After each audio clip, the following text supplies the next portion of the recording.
पहले आप इस घर में विराजमान हुए थे। आज आपके विसर्जन का समय है, लेकिन मैं आपको जाने नहीं दूंगी। विघ्न करता हूं ना, मुश्किलों को दूर करने वाले।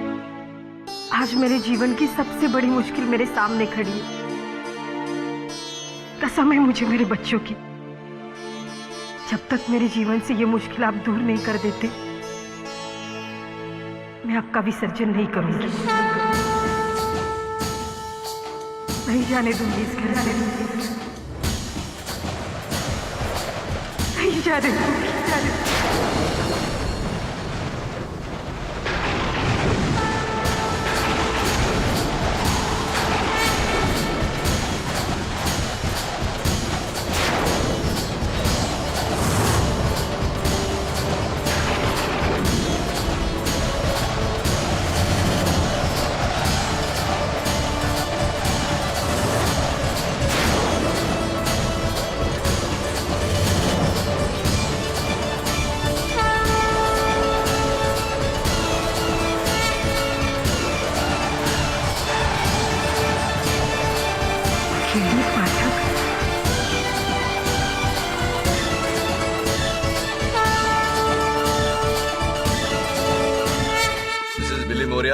ईद और गणेश चतुर्थी एक साथ आई, मतलब मुंह डबल मीठा।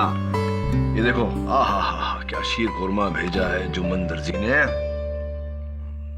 वही जिसको तुमने फैशन शो मर्डर केस में बचाया था। वो है। और ये मोदक? मोहित शर्मा जी क्या है? वो ज्वेलरी मर्डर केस था ना, वही। यानी मेरे दोस्त मानव की मम्मी, तब तो इसमें मेरा भी हिस्सा है। वापस रख, वापस रख। केडी पाठक जी। जी माफ कीजिए, बिना टाइम लिए आपसे मिलने चली आई।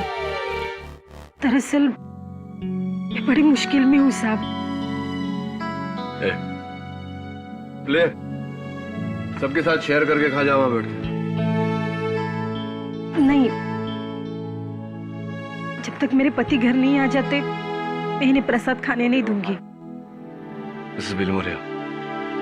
आओ बच्चों, बैठो। बैठिए। बताइए, कौन है आपके पति? कहाँ है वो? जी, रविकांत विचारे अपनी खुद की टैक्सी चलाते हैं, लेकिन 2 दिन से वो जेल में है, मर्डर के केस में।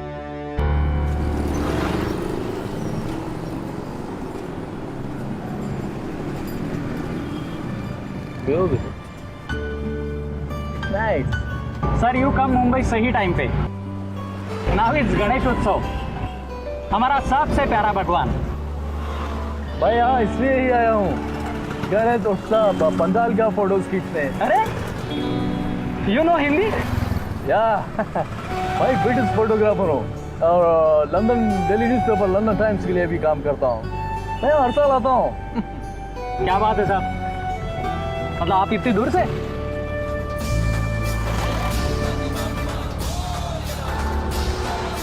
तरीके ये नाकाबंदी। पुलिस? अरे टेंशन मत लो साहब, ये तो अर्नोज का काम है, बस 2 मिनट लगेगा। नो घर से ही चला जाता हूँ। ओके, ये लो। लेकिन साहब, कीप द चेंज।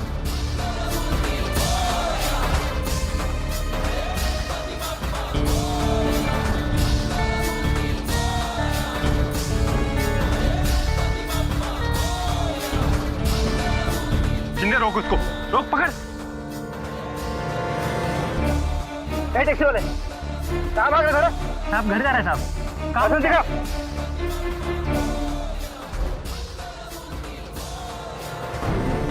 रविकांत कहाँ भाग रहा था? साहब घर जा रहे हैं साहब। डिक्की खोल। डिक्की का ताला खराब है साहब, नहीं खुलता है। डिक्की खोल बोला ना। ठीक है साहब। चल खोल।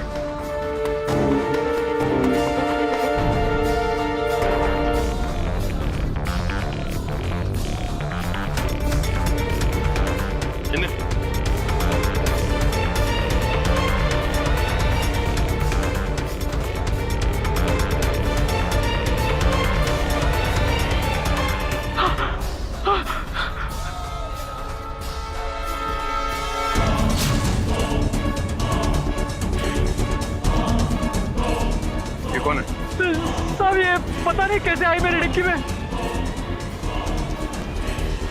तो मर चुका है। साहब मैंने नहीं मारा इसको। कहाँ लेके जा रहा था लाश? नहीं साहब, पता नहीं ये कैसे आया मेरी डिक्की में साहब। शिंदे, गिरफ्तार कर लो इसे। मैं समझा ही नहीं रवि। तुम कह रहे हो कि तुम उस आदमी को जानते भी नहीं, और मुझे यकीन है कि तुमने उसे नहीं मारा। तो फिर उसकी लाश तुम्हारी टैक्सी में कैसे आई? मेरे को पता नहीं साहब। आई शप्पथ, मैंने उस आदमी को नहीं मारा। मेरे को बचा लो साहब, मैं आपके आगे हाथ जोड़ता हूँ, मेरे को बचा लो। हौसला रखो, मैं अपनी पूरी कोशिश करूंगा। वैसे आप मेरे पास कैसे आ गई? किसने भेजा आपको?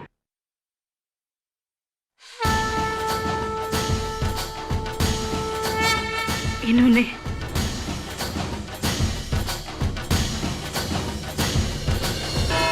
रविकांत बेचारे, तो तुम्हारा कहना है कि 2 सितंबर को तुम्हारी टैक्सी MH02JS393 में से जो लाश बरामद हुई उसके बारे में ना तो तुम जानते हो और ना ही तुमने उसे मारा। तो फिर वो लाश डिक्की में आई कहां से? क्या उसने अपने आप को मार डाला और फिर वो तुम्हारे टैक्सी के पास आया और अंदर जाकर छुप गया? नहीं, मैंने नहीं। फिर वो लाश डिक्की में आई कहां से? योर ऑनर, जाहिर सी बात है कि प्रोसिक्यूशन के इस सवाल का जवाब रवि के पास नहीं होगा, क्योंकि ये 24 घंटे अपनी टैक्सी के साथ तो रहता नहीं। तो इसकी गैर मौजूदगी में किसी ने वो लाश डिक्की में रखी है। रवि, तुमने आखिरी बार डिक्की कब खोली थी? सर, रोज की तरह मैं सुबह 9 बजे टैक्सी बाहर निकालने के पहले डिक्की खोली, चेक किया था साहब, अंदर कुछ नहीं था साहब। यानी कि 9 बजे के बाद किसी ने वो लाश। 1 minute, sorry to cut you KD. Dicky खोली, लेकिन तुमने तो पुलिस से कहा कि डिक्की का ताला खराब है, खुलती नहीं। पता नहीं, सुबह तो ठीक था पर दोपहर को खराब हो गया था। जाहिर है, क्योंकि दोपहर तक तुमने उसमें लाश रख दी थी। मिसेस उमा, उस आदमी की मौत कैसे हुई थी? जहर के असर से जज साहब। जज साहब, इस रुमाल को आर्सेनिक से बने ओडोलेस सॉल्यूशन में डुबाकर और इसे सुंघाने से उसकी मौत हुई।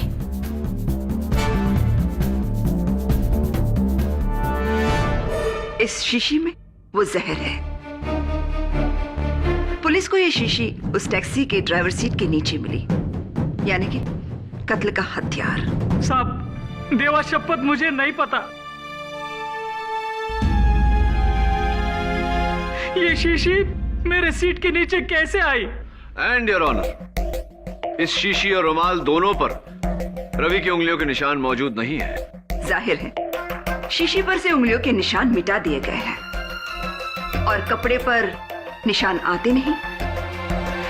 इतना तो तुम्हें पता होना चाहिए केडी पाठक।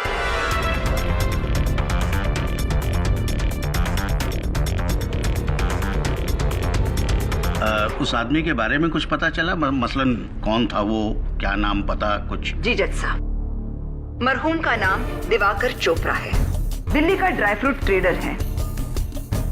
ये पर्स उसके पैंट की जेब में मिला, लेकिन इसमें से पैसे गायब हैं। कितने पैसे थे इसमें? मैडम, मुझे नहीं पता। क्या कह रहे हो? सोने की चेन और घड़ी तो तुमने चुरा ली और पैसे छोड़ दिए। जज साहब, ये सोने की चेन और ये घड़ी रवि की टैक्सी के ग्लव कंपार्टमेंट में मिले और इन पर मरहूम दिवाकर चोपड़ा की उंगलियों के निशान हैं। जाहिर है, ये चीजें उसी की है और इनका उसके ग्लव कंपार्टमेंट में होना, यानी रवि ने ही इन चीजों को चुराकर वहां रख दिया।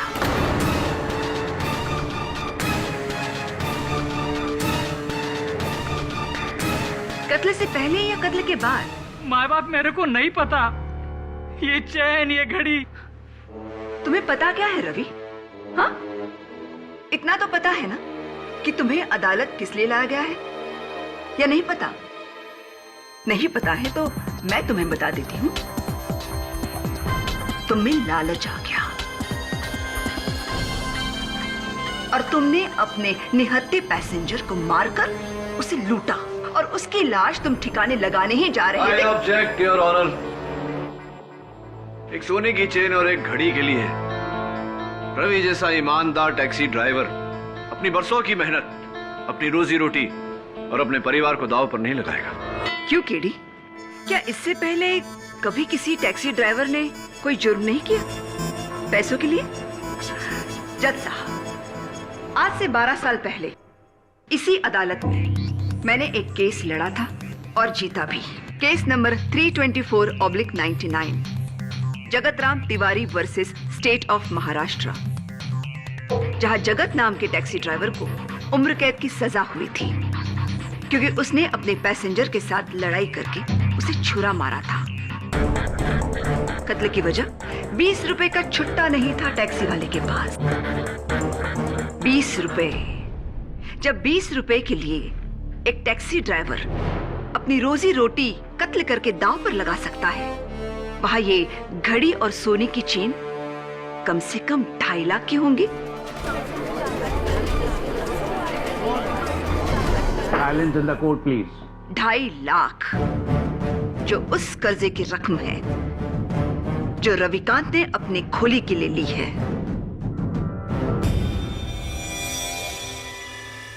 1, नाकाबंदी से भागना। 2, टैक्सी से लाश का मिलना। 3, टैक्सी से कत्ल का औजार मिलना। 4, चोरी की घड़ी और सोने की चेन। 5, कर्जे की रकम। इन 5 उंगलियों को मिलाकर बनती है मेरे 23 साल के प्रोसिक्यूशन की मुट्ठी, जो केडी पाठक जैसे होनहार लेकिन जूनियर लॉयर भी नहीं बन सकते।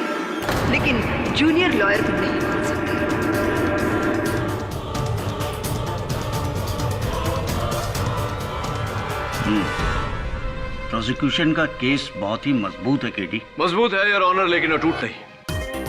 और उसकी वजह यह है कि इस जुर्म का कोई चश्मदीद गवाह नहीं।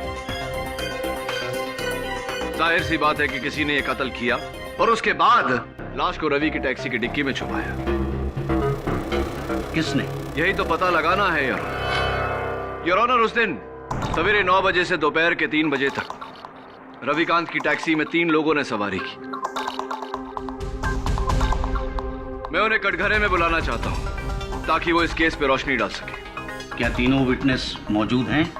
अनफॉर्चुनेटली योर ऑनर, बड़ी मुश्किल से सिर्फ 2 लोगों का पता चल पाया है, तीसरा अब भी लापता है। सबसे पहले मैं बुलाना चाहूंगा रविकांत के उस दिन की पहली पैसेंजर को, जिन्होंने अंधेरी से बैंड्रा कुर्ला तक टैक्सी ली, मिस सविता झाला। साहब, यही लड़की थी साहब। उस दिन मैं टैक्सी को साइड में पार्क करके होटल में चाय पीने गया था। 10 बजे का टाइम था साहब। बाहर आके देखा तो मैडम टैक्सी के पास खड़ी थी, बहुत घबराई हुई थी साहब। वो टैक्सी में बैठी और फिर सांता क्रूज में उसका दोस्त भी टैक्सी में आके बैठ गया। फिर दोनों के बीच पता नहीं अंग्रेजी में कुछ बड़ा बहस हुआ साहब। फिर बैंड्रा कुर्ला कॉम्प्लेक्स पे मैडम गुस्से से उतर गई साहब टैक्सी से। उसका दोस्त भी उसके बाद उतरा। हाँ तो मिस झाला, मैं आपसे जानना चाहूंगा कि आपको याद है वो उस टैक्सी की डिक्की खुली हुई थी उस समय? कौन सी टैक्सी? कैसी डिक्की? और मैं इसकी टैक्सी में कब बैठी?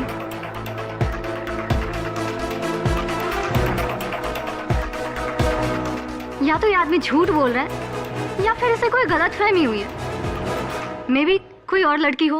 ओ मैडम, क्या बोल रही हैं आप? आप ही थी, आप ही टैक्सी के डिक्की के पास खड़ी थी बैग लेकर साहब। इसी ने उसको लाश को डिक्की में डाला होगा साहब। अरे ये क्या बोल रहे हो? ना मैंने तुम्हें कभी देखा है और ना ही तुम्हारी टैक्सी को। मिस झाला, क्या आप जानना चाहेंगे कि हमने आपके बारे में पता कैसे लगाया? रवि के बयान के मुताबिक उसने अंधेरी के रत्नाकर कॉलोनी से सवारी ली और बांद्रा कुर्ला के मैक्स इंडिया बैंक बिल्डिंग के सामने सवारी को उतार दिया। हमने अंदाजा लगाया कि शायद वो सवारी मैक्स इंडिया बैंक में काम करती होंगी, तो वहां के कर्मचारियों से बात करने के बाद हमें पता चला कि उनकी एक ही मुलाजिम अंधेरे की रत्नाकर कॉलोनी में रहती हैं, जिनका नाम मिस सविता झाला है, यानी कि आप। तो उससे क्या साबित होता है? और वैसे भी उस दिन मैं ऑफिस टैक्सी से नहीं बस से गई थी। बस से? जी हाँ। अजीब, ये कैसे हो गया? क्योंकि मिस झाला, मैक्स इंडिया बैंक बिल्डिंग के गेट से घुसते हुए गाड़ी का नंबर सिक्योरिटी गार्ड में लिखा था, ये देखिए, MH02JS 393, जो किसी बस का नहीं, रविकांत की टैक्सी का नंबर है। और हम सिक्योरिटी गार्ड ने पुलिस को बयान भी दिया है कि उसने आपको इनकी टैक्सी से उतरते हुए देखा, एक बैग समेत। और आपके पीछे पीछे आपके कोई पुरुष मित्र भी उतरे थे, बैग समेत। वैसे कौन थे वो मित्र आपके? क्या क्या संबंध है आप दोनों के भी? चलिए छोड़िए, जाने दीजिए, अदालत को इन बातों से क्या मतलब। ये बताइए कि वो जो बैग्स आप दोनों के पास थी, क्या था उनमें?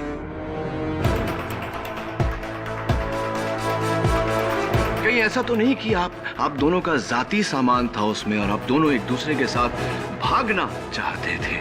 नहीं नहीं, मैं भागी नहीं। मैंने अपना इरादा बदल लिया और मैंने आमोद को भी समझाया कि मैं अपने पेरेंट्स के अगेंस्ट नहीं जा सकती। और हमारे बीच लड़ाई भी हुई, इसलिए मैं भागने के बदले ऑफिस उतर गई। घबरा मत सरिता, तुम अदालत में इसलिए झूठ बोल रही हो क्योंकि तुम नहीं चाहती कि तुम्हारे घर वाले इस बात को जाने कि तुम उस लड़के के साथ घर से भागने की सोच रही थी। ये भी हो सकता है कि तुम अदालत में इसलिए झूठ बोल रही हो क्योंकि तुम ऐसी टैक्सी में बैठी थी जिसकी डिक्की में लाश पड़ी हुई थी, जिस लाश को शायद आप ही ने। नहीं, मुझे नहीं पता कि उस टैक्सी में लाश है, और न ही आमोद को। तो फिर एक बात बताइए मिस झाला, आप और आपके जो मित्र हैं मिस्टर अमोद, ये जो भारी भारी बैग्स आपके साथ थे, टैक्सी की डिक्की में रखने के बजाय, जैसे कि आमतौर पे सब करते हैं, आपने बैग्स अपने साथ टैक्सी के अंदर रखे। क्यों, कोई खास वजह?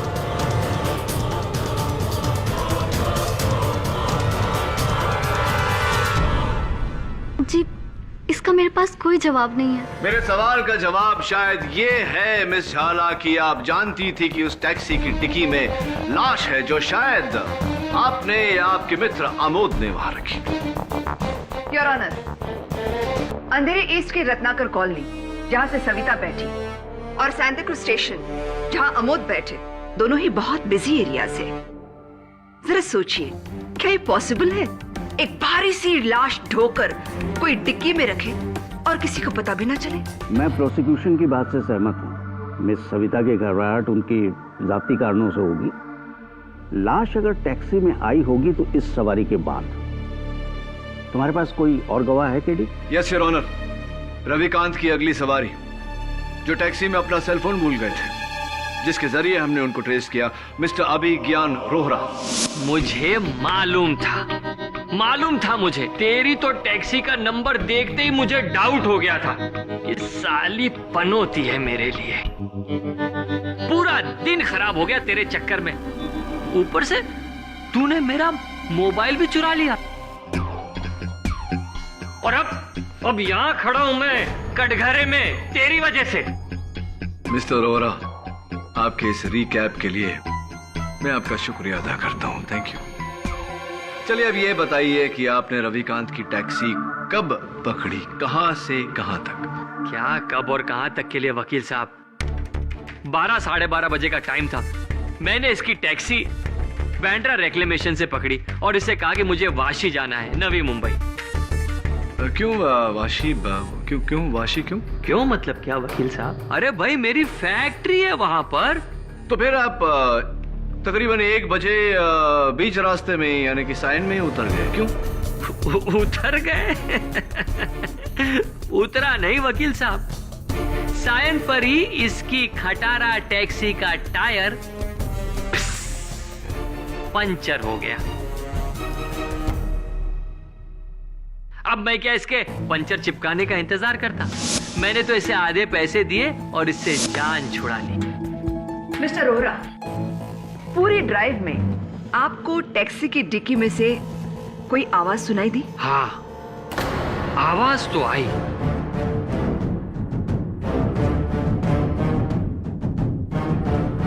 बल्कि इसकी खटारा टैक्सी के तो चारों तरफ से आवाज आ रही थी मुझे।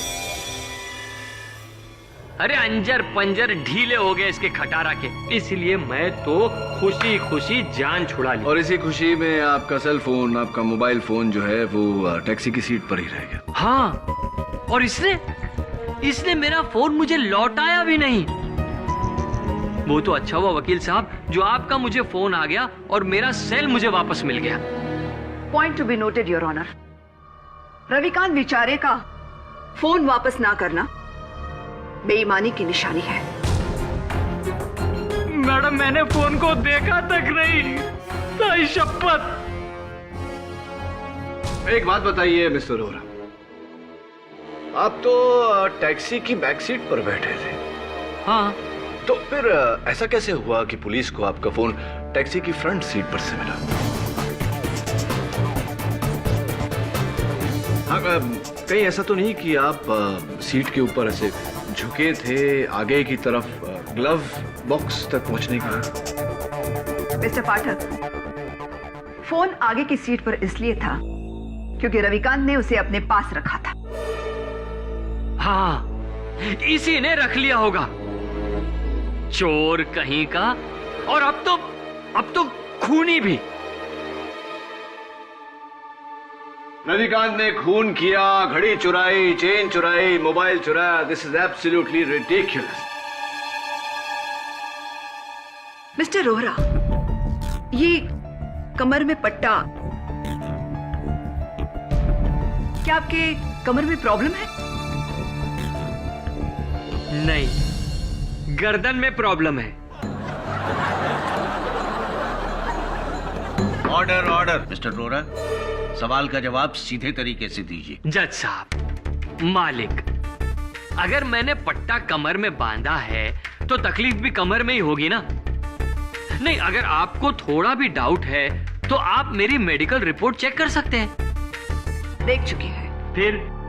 और उनमें यही लिखा है कि मिस्टर रोहरा ना तो झुक सकते हैं और ना ही भारी बोझ उठा सकते हैं। फिर मिस्टर रोहरा, आपने दिवाकर चोपड़ा की 80 किलो की भारी लाश उठाई कैसे? ये क्या कह रही हैं आप? ये तो मुझसे नामुमकिन है। एग्जैक्टली। जज साहब, मिस्टर रोहरा का डिक्की में लाश रखना नामुमकिन है। लाश तो सुबह से ही डिक्की में मौजूद थी।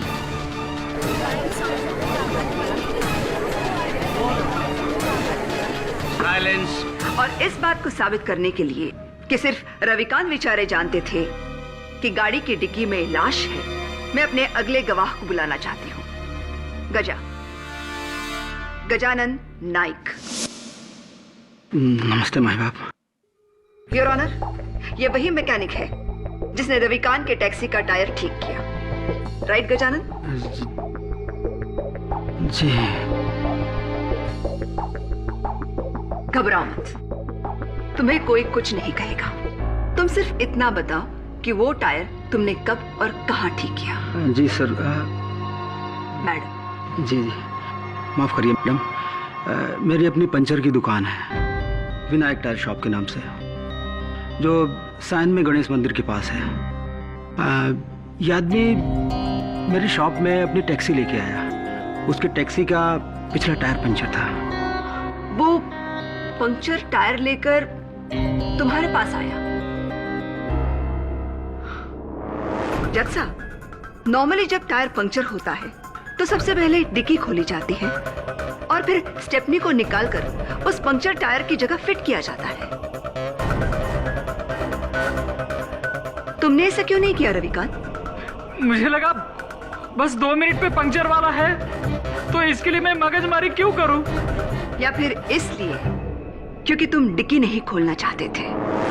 तुम जानते थे कि टैक्सी की डिक्की में लाश है।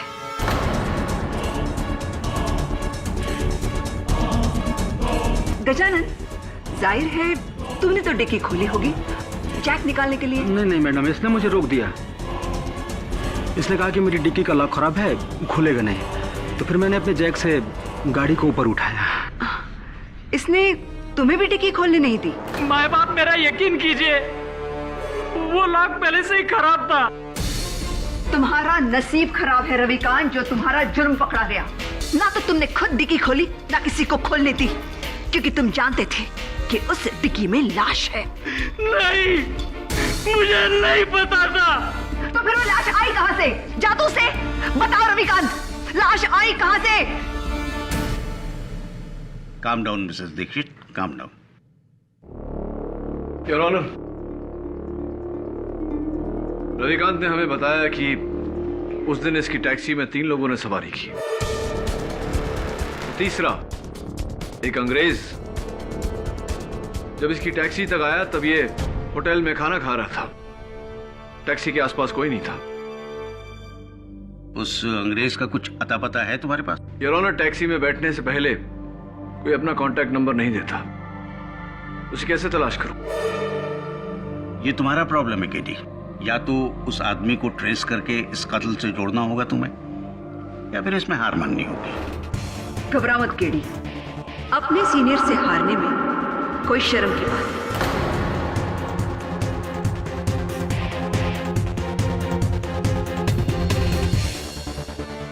योर ऑनर, लाश की तहकीकात के बाद पुलिस को एक नया एविडेंस मिला है।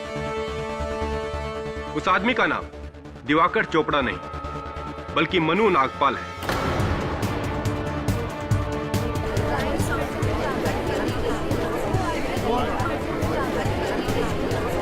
साइलेंस।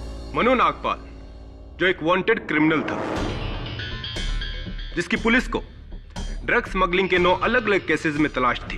Drug smuggling? जी हाँ योर ऑनर, ये इसका पुराना हथकंडा था। अक्सर टैक्सियों में ड्रग स्मगल करके एक सिटी लिमिट से दूसरी लिमिट तक ले जाना।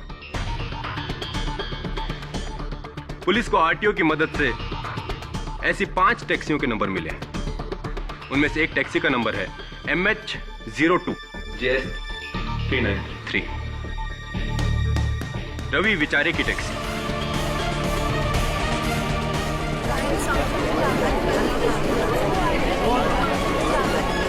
साइलेंस। ओह माय गॉड, ये तो नया कनेक्शन है। अब समझ में आ गया।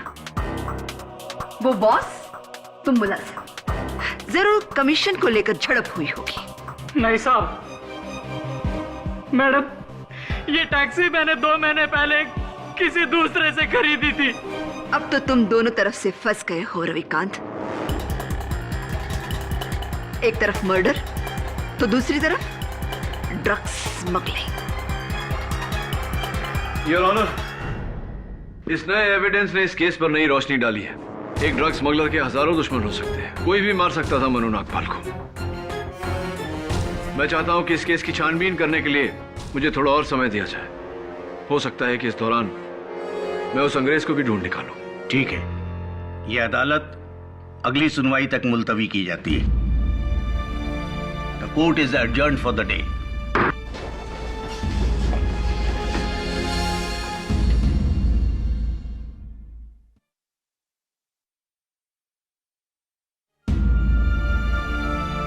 मानसी, मेरी बात मान, जिद मत कर। गणपति महाराज का विसर्जन कर दे। नहीं, जब तक वे मेरा विघ्न दूर नहीं करते मैं विसर्जन नहीं करूंगी। अब ये मेरे भगवान की परीक्षा है।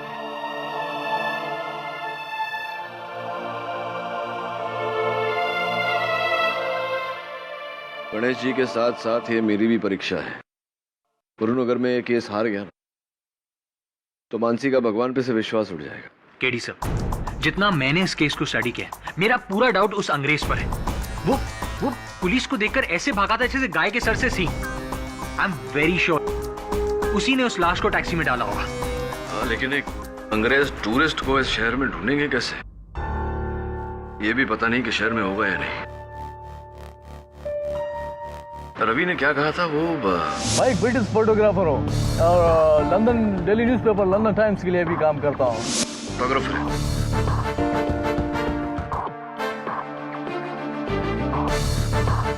अभी तक तो छप गई होगी वो तस्वीरें।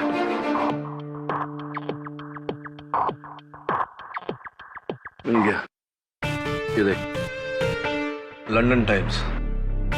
फोटोग्राफर का नाम जावेद स्मिथ। तो ये काम कर, इनके लंदन ऑफिस फोन कर और पता लगा कि ये गोरा इस वक्त मुंबई में कहाँ होगा। Right sir.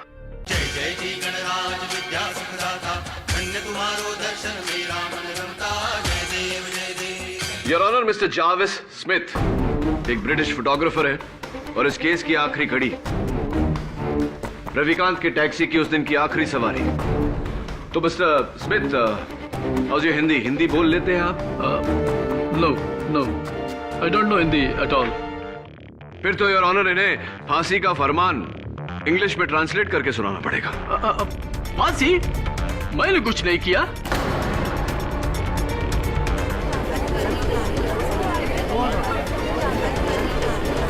ऑर्डर। हाँ, आपने कुछ नहीं किया, लेकिन बड़ी तेजी से 30 सेकंड में आप हिंदी सीख गए।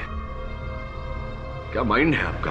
अब जरा इस माइंड को रिवाइंड करिए और बताइए कि उस दिन रविकांत की टैक्सी से पुलिस को देखकर, नाकाबंदी को देखकर आप घबरा कर उतर गए थे। क्या कारण था उसका?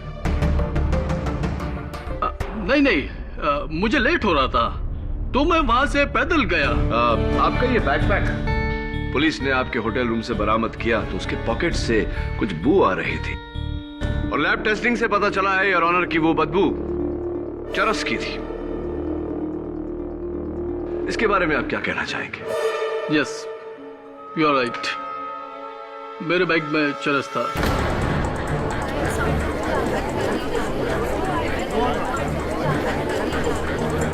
साइलेंस। और मैं पुलिस को देखकर सोचा कि वो उसको सर्च करेगा तो मैं मुसीबत में पड़ जाऊंगा। Point to be noted your honour, mister Smith के बैग में से ड्रग्स बरामद हुए। मनु नागपाल भी एक ड्रग डीलर था और मुझे पूरा यकीन है कि यह कत्ल इस ड्रग कनेक्शन की वजह से ही हुआ है। Your witness. No, I swear, मैं ऐसे किसी आदमी को नहीं जानता। डोंट वरी मिस्टर स्मिथ, मुझे आप पर पूरा यकीन है और बहुत जल्द अदालत को भी होगा। योर ऑनर, पोस्टमार्टम की रिपोर्ट के तहत मनु नागपाल की मौत दोपहर के 1:30 और 2:30 बजे के बीच हुई और मिस्टर स्मिथ उस टैक्सी में लगभग 3 बजे के करीब बैठे। 3 ही बजे थे ना? हाँ, लगभग 3 बजे। There you are KD. आपकी ही दलील आपके खिलाफ। इस हिसाब से मनु नागपाल और मिस्टर स्मिथ सहयोगी नहीं हो सकते। सो योर ऑनर, उस दिन रविकांत की टैक्सी में सुबह 9 बजे से लेकर शाम के 4 बजे तक 6 लोग बैठे। 1 सविता झाला, 2 अमोद, 3 अभिज्ञान रोरा, 4 mister Jerry Smith, 5 driver Ravikant बिचारे एंड ऑफ कोर्स डिक्की में मरहूम मनु नागपाल। इनमें से पहले 4 पर तो शक की कोई गुंजाइश नहीं है। तो फिर बचा कौन? मनु नागपाल, जिसका कत्ल हुआ, और उसका कातिल रविकांत बिचारे।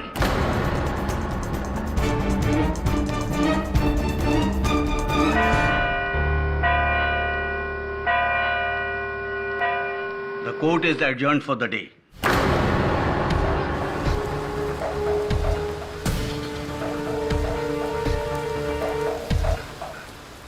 भगवान जी, अब आप ही कुछ कीजिए, वरना आपके भक्त को बचाना तो।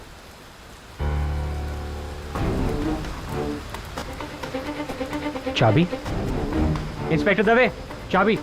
डिक्की की है, बड़ी मुश्किल से खुलती है। चेक करते हैं।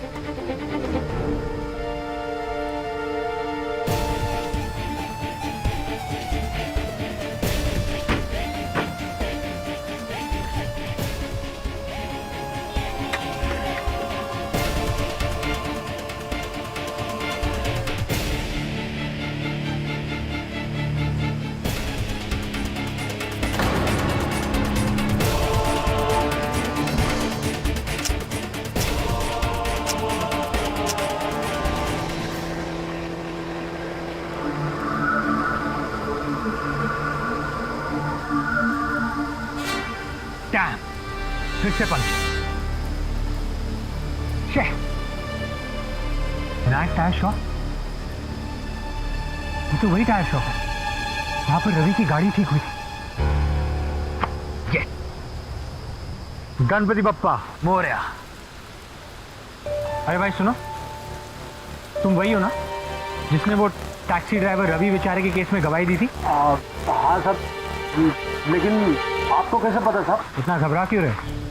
यहाँ साहब अपन पुलिस को कचहरी के चक्कर में नहीं पड़ना चाहता साहब। समझ सकता हूँ तेरी प्रॉब्लम। अब जल्दी से मेरी प्रॉब्लम सॉल्व कर, चल।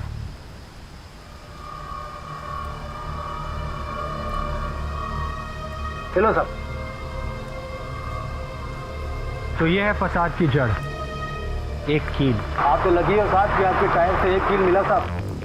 जो रवि है ना टैक्सी वाला, उसके टायर से 4 कीलें मिली साहब। 4 कील? वो भी एकदम नई। 4 कील एक साथ, वो भी नहीं।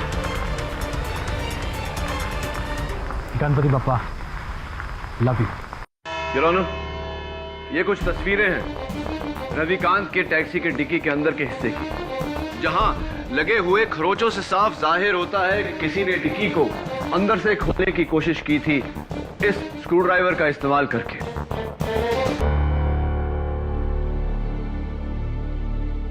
जिस पर मनु नागपाल की उंगलियों के निशान है। इसका मतलब ये हुआ यार ऑनर कि मनु नागपाल जब उस डिक्की में घुसा तब वो जिंदा था, मुर्दा नहीं। और एक पॉइंट पर उसने डिक्की से बाहर निकलने की कोशिश की, लेकिन बाहर के शोर के कारण रविकांत उसकी आवाज को सुन नहीं पाया। अब सवाल ये है योर ऑनर कि मनु नागपाल उस डिक्की में घुसा क्यों? वो शहर छोड़कर भागना चाहता था, और पब्लिक ट्रांसपोर्ट यानी टैक्सी से बेहतर सवारी और क्या हो सकती है? तो मनु ने खुद टैक्सी रोकी, रविकांत से कहा कि टैक्सी की डिक्की खोलो, मुझे उसमें छुपना है। मिसेस दीक्षित, पूरी बात समझने के लिए पूरी बात सुन लेनी चाहिए। योर ऑनर, जैसा कि मैं कह रहा था, मन्नू का कोई साथी था जिसने टैक्सी में बैठने से पहले रवि को बातों में उलझाया और मन्नू को समय मिला कि वो डिक्की का ताला तोड़ के उसके अंदर जाकर छिप जाए। अब ये भी बताओ कि वो साथी कौन था? जाहिर सी बात है प्रोसिक्यूटर साहिबा कि उस दिन रवि की टैक्सी में जिन लोगों ने सवारी की थी उन्हीं में से ही कोई एक होगा। तो तुम्हारा कहना है कि मनु शहर से भागने के लिए रविकांत की टैक्सी की डिक्की में छुपा, फिर उसने रुमाल लिया, अपने चेहरे पर लगाया और अपने आप को मारने की कोशिश की। प्रोसिक्यूटर साहिबा, आपकी आधी बात सच है और आधी बात गलत। हाँ, मनु ने खुद अपने चेहरे पर रुमाल लगाया था। उसका कारण यह है योर ऑनर कि मनु को धूल से एलर्जी थी और डिक्की में धूल से बचने के लिए उसने ऐसा किया था, यह जाने बिना कि उसके साथी ने पहले से ही वो रुमाल जहरीले सॉल्यूशन में डुबो दिया। थियोरी अच्छी है, लेकिन प्रैक्टिकल नहीं। साबित कैसे करोगे? साबित करूंगा ना, और साबित करने के लिए योर ऑनर मैं कटघरे में बुलाना चाहूंगा विनायक टायर सर्विस के गजानन नायक को। गजानन, रवि के टैक्सी का टायर कैसे पंक्चर हुआ था? साहब 4 कीलें उसमें घुसी हुई थी, एकदम नई। 4 नई कील चमकती हुई ऐसी? हाँ साहब, वैसे कीलें। कितने साल से पंक्चर बना रहे हो तुम? 9 साल से साहब। और अपने 9 साल के तजुर्बे में आपने कितनी बार देखा है कि ऐसी 4 नई चमकती हुई कील के कारण टायर पंक्चर हुआ? नहीं साहब, अभी तक तो नहीं। आपने कभी नहीं देखा? उसका कारण यह है योर ऑनर क्योंकि वो 4 कील रास्ते पे पड़ी हुई नहीं थी, रास्ते पर डाली गई थी। किसी ने बड़ी शातिरता से रवि की टैक्सी में बैठने से पहले वो कील टायर के सामने डाली थी। गजानन, कौन से टायर में पंक्चर था? साहब वो ड्राइवर के पीछे का राइट साइड। ड्राइवर के पीछे का राइट साइड। तो क्या अगर मैं ये कहूं कि किसी ने टैक्सी में बैठने से पहले वो कील नीचे डाल दी होगी तो क्या तुम मेरी बात से सहमत होगी? हाँ सर। कितने बजे तुमने ये पंक्चर बनाया? करीब 1 बजे का टाइम था साहब। और तुम्हारे 9 साल के तजुर्बे में अगर ऐसी 4 कील के साथ पंक्चर हुआ हो तो पूरा हवा निकलने में यानी कि फुल से फ्लैट होने में कितना समय लगता है? सब कील 4 थे, वो भी छोटे छोटे, तो मेरे हिसाब से आधे से पौन घंटे लगने चाहिए साहब। आधे से पौन घंटा, यानी कि अगर बैक ट्रैक करे योर ऑनर तो 12:15 और 12:15 बजे मिस्टर अभिज्ञान रोहरा रवि की टैक्सी में बैठे थे। मैं उन्हें कटघरे में बुलाना चाहूँ। क्या आपका कहने का मतलब है कि मैंने ही कील फेंक कर टायर पंचर कर दिया? जी हाँ मिस्टर रोहरा, ताकि जब टैक्सी ड्राइवर पंक्चर देखने के लिए उतरे तो आपको समय मिले वो घड़ी और वो चेन ग्लव कंपार्टमेंट में छुपाने का। वकील साहब, मैंने तो खुद वाशी जाने के लिए वो टैक्सी पकड़ी थी। मैं खुद अपनी ही टैक्सी का टायर पंचर कर दूंगा। वो इसलिए मिस्टर रोहरा ताकि आपको भागने का मौका मिले, अपने मरते हुए साथी की लाश से दूर, और इल्जाम टैक्सी ड्राइवर पर आए। मन्नू नागपाल मेरा दोस्त, ये कैसे कह सकते हैं आप? क्योंकि आप ही थे जिसने वाशी तक वो टैक्सी हायर की थी और आप जानते थे कि मन्नू को मुंबई में ढूंढा जा रहा है, नवी मुंबई में नहीं।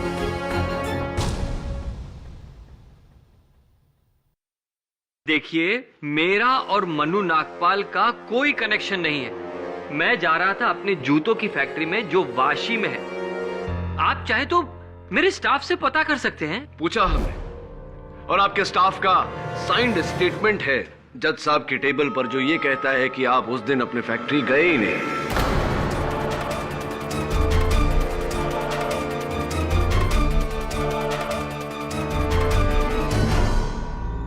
अब नहीं, एक्चुअली जज साहब वो देखिए मिस्टर रोहरा, वो जो कील जिससे पंक्चर हुए थे वो कील जूते बनाने में इस्तेमाल होते हैं।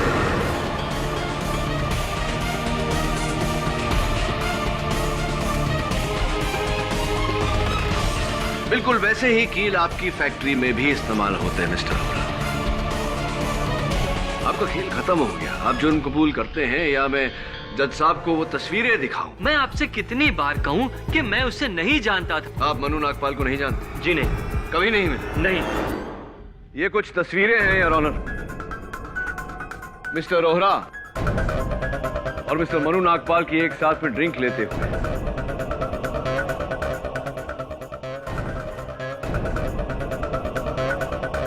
क्या आप कहेंगे मिस्टर रोहरा कि आप मन्नू नागपाल को नहीं जानते? आपकी उनके साथ दोस्ती नहीं थी, आपने उन्हें नहीं मारा?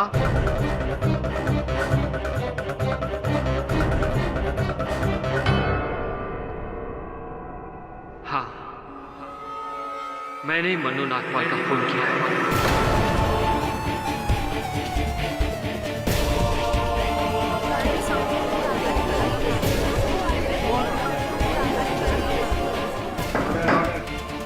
लेकिन मन्नू नागपाल और रोहरा की तस्वीरें कहाँ हैं? माफ करिएगा योर ऑनर, मुझे ये छोटा सा झूठ मिस्टर रोहरा के बयान के लिए इकबाल जुर्म के लिए बोलना पड़ा। बताइए अदालत को कि आपने मन्नू नागपाल को क्यों मारा?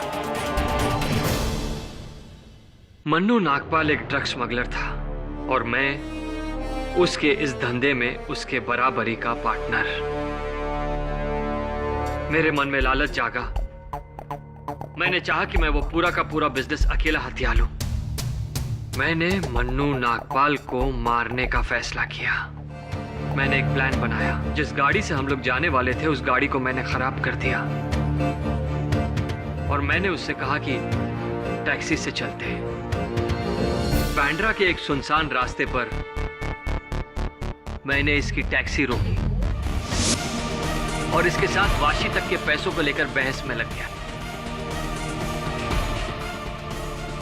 इसी बहस का फायदा उठाकर मन्नू ने इसकी टैक्सी की डिक्की चक्कू से खोली और उसमें छुप गया, मेरा दिया हुआ जहरीला रुमाल लेकर। और टैक्सी में बैठने से पहले मैंने इसकी टैक्सी के टायर के सामने चालाकी से कीलें फेंक दी। मुझे पता था कि थोड़ी ही देर के बाद रुमाल का जहर असर करके मन्नू नागपाल को मार डालेगा और तकरीबन उतनी ही देर में टैक्सी का टायर भी पंचर हो जाएगा। और जैसे ही टैक्सी का टायर पंचर हुआ, मैंने इसे टायर चेक करने के लिए बाहर भेजा। मौका पाते ही मैंने मन्नू नागपाल की गोल्ड चेन और वॉलेट इसकी टैक्सी के ग्लव कंपार्टमेंट में डाल दी और जहर की शीशी। मगर अफसोस, ये सब करते समय मेरा मोबाइल इसकी टैक्सी में गिर गया।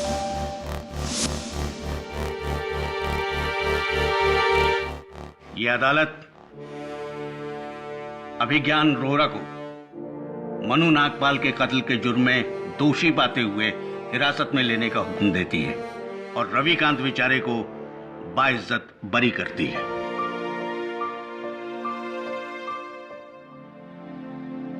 The case is closed.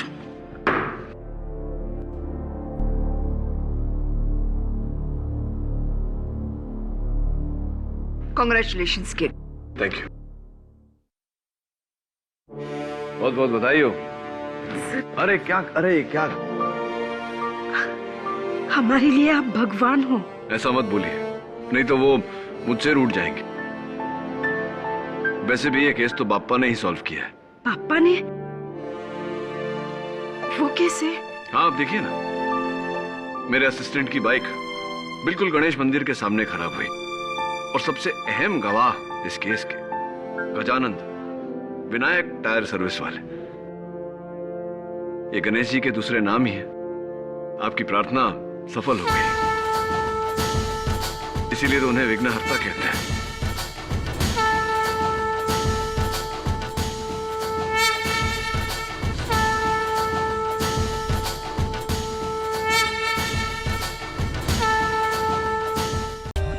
For more updates, subscribe to our channel, click the show links and enjoy watching the videos.